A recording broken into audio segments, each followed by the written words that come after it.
On a fini le master le 16 septembre et je crois que le 20, je signais mon CDI. Il y a des promotions très féminines, d'autres beaucoup plus masculines et d'autres qui sont totalement équilibrées. Donc chacun trouve sa place.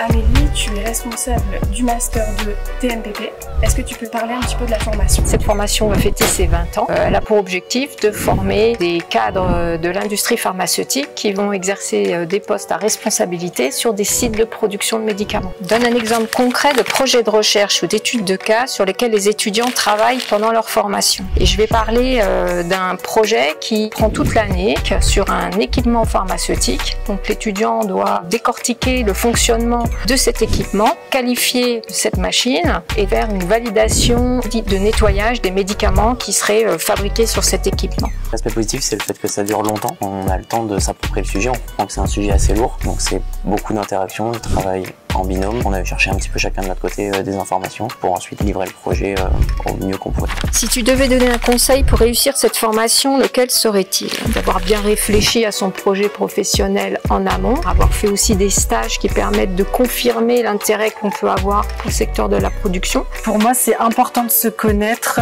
parce que nous allons devoir manager des personnes qui peuvent être sur le terrain depuis des dizaines d'années. Ça peut être intimidant. C'est vrai que c'est un plus d'avoir des intervenants qui ont beaucoup d'expérience, qui peuvent nous donner leur retour. En quoi cette formation répond-elle aux défis actuels de l'industrie pharmaceutique? Les enjeux, c'est d'être capable de fabriquer des médicaments à grande échelle avec un niveau très élevé de qualité, d'être capable d'approvisionner le marché suffisamment pour éviter des ruptures au niveau des officines et des hôpitaux, de maîtriser toutes les contraintes économiques dans la fabrication des médicaments, environnementales et contraintes de sécurité. Tous ces aspects sont développés au niveau du master. Si tu devais donner un conseil pour réussir cette formation, lequel serait-il? Aimer travailler en cohésion. On a 3 travaux de groupe à délivrer toute l'année et de toute façon c'est ce qu'on retrouve en routine dans nos postes après, donc c'est une bonne préparation. Donc ça apprend à coordonner, à déléguer, s'organiser sur un rétro-planning par exemple. Citer au moins 3 métiers auxquels pourront prétendre les futurs diplômés.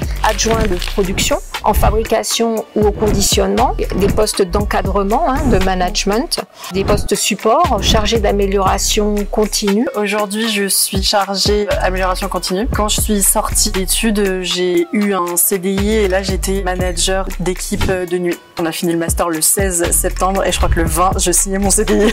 Toute ma hiérarchie directe est féminine. Il y a quand même une grande part de femmes. Il y a aussi beaucoup de jeunes femmes dans le master TMPP. Il y a des promotions très féminines, d'autres beaucoup plus masculines et d'autres qui sont totalement équilibrées. Chacun trouve sa place.